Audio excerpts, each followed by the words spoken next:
donc la question suivante. On reste dans la commande publique. On va évoquer l'attribution du marché à bon de commande pour les travaux de confortement dunaire de Saint-Jean-le-Thomas. Donc cette fois, j'ai une vérité de Vincent. Donc le littoral de Saint-Jean-le-Thomas, au sud de l'enrochement de Pignochet, subit une érosion historique très intense. Les événements tempétueux de 2017-2018, en particulier Léonore le 3 janvier 2018, ont induit un recul du trait de côte pouvant atteindre par endroits 13 mètres. Ils ont également touché un secteur jusqu'ici épargné du phénomène d'érosion situé à la cale Saint-Michel. L'épi expérimental mis en place a en partie été détruit lors de cette tempête, mais reste actif pour limiter l'érosion de la plage et celle du trait de côte dans des conditions de tempête moins exceptionnelles. La démarche du PPRL en cours vise à affiner les enjeux menacés sur la base de modélisation numérique dynamique. Les simulations réalisées doivent tenir compte de différents scénarios hydrodynamiques extrêmes et des clauses intrinsèques de la submersion potentielle, à savoir principalement une rupture du cordon dunaire. Sur la base de ces nouveaux résultats, un dispositif adapté de protection des biens réellement menacés pourra être élaboré de manière pertinente. Mais dans l'attente de ces informations essentielles sur la stratégie à mener pour le moyen terme, la dune en place constitue encore le meilleur moyen de protection contre les submersions. C'est un rempart naturel, il est fragile, et à certains endroits, sa largeur n'est plus que d'une quinzaine de mètres.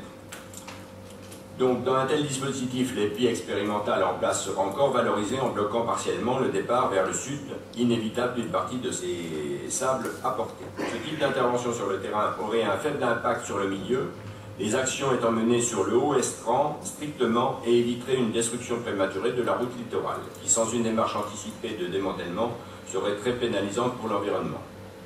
Donc, il y a un plan de financement qui est prévu, et j'ai quelque chose en détail plus loin, avec un maximum, puisque c'est un marché à bon de commande, hein, donc avec un maximum, je les vois ici, on l'avait donné ailleurs.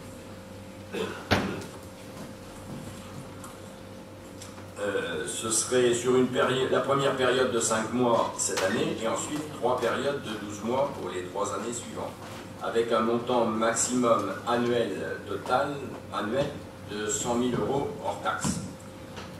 Alors ensuite, les seules dépenses qui soient précises aujourd'hui, c'est l'étude granulométrique dont on parlait éventuellement de 1 550 €. Les travaux de rechargement, ce sera dans la limite de ces sommes-là par année, ce sera même beaucoup moins que ça.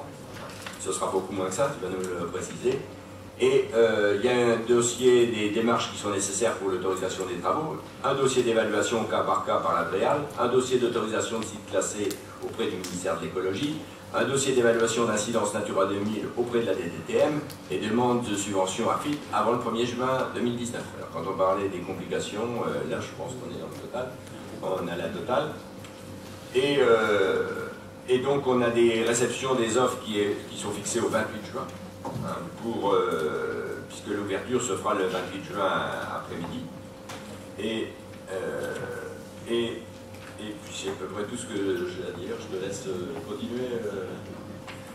Ah si, quand même, il y a quand même ce qui est important, parce que dans le monde, j'ai donné les montants, mais par contre ce sont des dépenses largement subventionnées, hein, puisque les aides publiques, c'est enfin, les aides européennes, hein, 80%.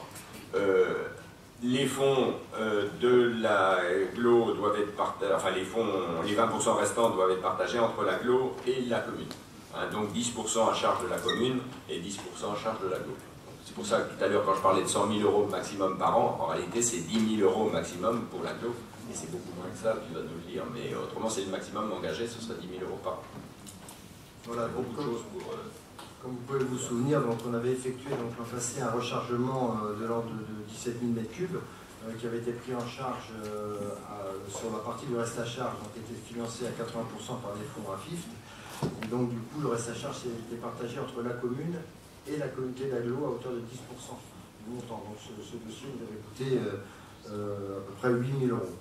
Donc là, lors de la dernière réunion du PPRL avec les services de la DREAL et de la DDTM il y a une dizaine de jours, on a convenu de ne pas effectuer notamment ce rechargement dunaire qu'on avait prévu sur la petite plage, en fait, au droit de la cale de Saint-Jean, et de le reporter en avril de l'année prochaine, mais en réalisant aujourd'hui quand même les demandes de subvention, puisque ce sont des fonds bloqués. Et donc il y a des disponibilités de financement de la part de l'État qu'il ne faut pas laisser échapper, donc il faut quand même boucler le dossier de subvention. Et l'étude granulométrique donc, qui est dans la délivre, hein, les 1291 € hors taxe, c'est tout simplement une étude granulo sur le gisement où on ira prélever le sable pour aller recharger la petite plage de Saint-Jean-de-Thomas. Donc en gros, cette année, ce qu'on va réaliser à l'automne, c'est tout simplement, ou peut-être avant, la remise en état de l'épi, puisqu'on est mis en demeure de soit de l'enlever, soit de le restaurer. Donc j'ai bien précisé qu'on ne serait pas sur tous les fronts en même temps. Hein, on a une tâche GEMAPI qui est calée, on ne va pas dépasser les modalités de financement. Donc on a ajourné délibérément le rechargement pour cette année, on y procédera l'année prochaine, et on va cette année rénover l'épi qui sera déjà un coût bien inférieur à ce qui était prévu. Voilà, je ne sais pas s'il y a des questions par rapport à ça. Je ne vois pas de main se lever. Alain Bachelier. Et voilà. Donc, ce qu'on vous demandera... c'est vrai que le rechargement à ça, bon, c'est bien, c'est provisoire, tout ça. D'un autre côté, ça met la plage de dragée super belle, puisque le sable, quand il repart, il se dépose chez nous, c'est très bien. Mais est-ce qu'il ne faut pas quand même étudier une solution à long terme? Parce que ça, c'est du provisoire, parce que moi, je plains Alain Bachelier, c'est vrai qu'un jour, quand la mer va passer dans le marais, il y a des habitations qui seront en péril. Alors, est-ce qu'il ne faut pas étudier un talutage au niveau du marais? C'est ce que j'ai toujours proposé, et personne n'a commencé à faire l'étude, et je pense que ce serait bon. L'étude a commencé, il y a les contacts qui ont été pris il y a plus de 2 ans. Parce que c'est une étude qui va être très longue, il faut d'abord acquérir les terrains, demander toutes les autorisations, je vais vous dire que c'est pas simple. On a commencé, Vincent, pour en parler, dès 2017, à travailler sur une solution rétro-littorale, de façon à sécuriser toutes les maisons de Saint-Jean-de-Thomas qui sont aujourd'hui menacées par une éventuelle inondation du marais de la Cablo, ça c'est clair. Le conservateur du littoral est déjà dans la boucle et a validé cette hypothèse-là. Maintenant, en effet, c'est long, il faut que les acquisitions puissent se faire et qu'ensuite les travaux soient validés par les services de l'État. Il est évident que la technique qui consiste à réengraisser la dune est une solution de court terme. Soit la mer est plus forte que nous, et la seule solution qu'on ait, c'est bien cette oui. Le professeur Levoix, il y a 15 ou 20 ans, disait la mer sera dans le marais avant 10 ans. Bon, il s'est trompé. Parce que là, mais elle n'est pas loin, c'est vrai. Pour Dragée, bon, que la mer soit dans le marais ou pas, rien ne change pour nous. Au contraire, on aura la mer plus près, ça veut dire ça. Mais moi, je plains Saint-Jean-de-Thomas, c'est vrai.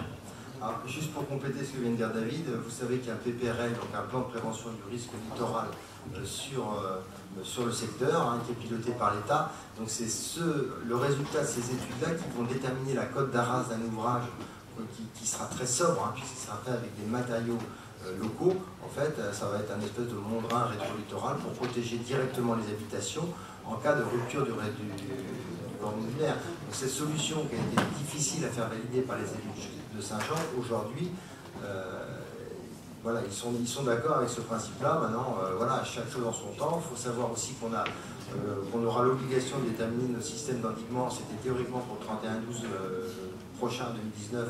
Et du coup, on va avoir un délai de 18 mois supplémentaires, ce qui va nous permettre de bien acter le PAPI, le plan d'action prévention inondation, qui lui seul pourra acter les financements nécessaires pour la réalisation de tous ces travaux qui sont encore une fois, la taxe est calée en fonction d'un reste à charge qui sera partagé entre la commune et la communauté d'agglomération.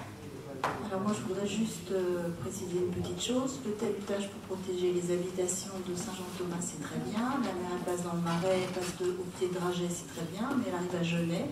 Et il ne faut pas oublier qu'il faut absolument raisonner, parce que pour le moment on parle des protections à Saint-Jean, et j'ai beau le répéter à chaque fois, on ne parle jamais de ce qui va être mis en place à Genêt. Parce que si l'eau passe dans le marais, on protège Saint-Jean, ça c'est indispensable, mais les habitations qui sont pour neuf à Genêt, elles sont dans le même cas que celles de Saint-Jean qu'on va protéger. Donc on n'en parle jamais. Alors pour tout le monde dit si c'est évident, mais pour le moment on n'a rien proposé pour protéger les habitations à Genêt. Je voulais juste, je ferme la parenthèse, dans le cas du PPRL et dans le cas des réflexions, il ne faut pas oublier Genève. Oui, mais excuse-moi pour ça, mais c'est vrai Non, que mais c'est pas vers toi que je dis ça, c'était non. plus... Non, mais si tu veux, ce ne sera pas un raz-de-marée, hein, de toute façon. L'eau va s'écouler lentement, ça ne va pas monter comme on a vécu en Vendée ou choses comme ça. Non, mais c'est pareil totalement pour Saint-Jean. différent. C'est pour ça qu'il faut une évacuation au niveau de la claire d'Ouve correcte. C'est ce qu'on a essayé de faire et c'est bien. Voilà. Juste pour compléter, en fait, c'est d'où la nécessité de ne pas forcément se précipiter sur notre stratégie qu'on a le devoir de mettre en place, puisque cette compétence est devenue obligatoire pour l'agglomération. Donc cette stratégie, elle comportera bien évidemment les risques qui seront évalués sur la commune de Genève. Il n'est pas question de travailler à une stratégie globale et à un papier qui ne tienne pas compte de tous les biens et les personnes qui seront en danger. Le dossier a déjà été travaillé, puisqu'il y a les profils en long qui ont été faits sur toute la claire d'eau et qui montrent bien aussi les problématiques côté Genève. C'est intégré. Bon, je pense qu'on peut peut-être se recentrer sur le Donc, ce que je ne vous avais pas dit, c'est que la commission environnement en GEMAPI du 17 juin a donné un avis favorable. Et ce qu'on vous demande, c'est d'autoriser le président à signer les marchés correspondant à l'opération, ainsi que les pièces, y compris avenants, ne modifiant pas substantiellement les marchés nécessaires à leur exécution. Approuver le plan de financement de l'opération, autoriser le président à solliciter les aides de l'Agence de financement des infrastructures de transport de France, la fameuse AFI, et autoriser le président à solliciter les aides du fonds Leader via le PETR Sud-Manche du Mont-Saint-Michel. Bien, on peut passer au vote, semble-t-il. Quelques petites secondes. Vous pouvez voter.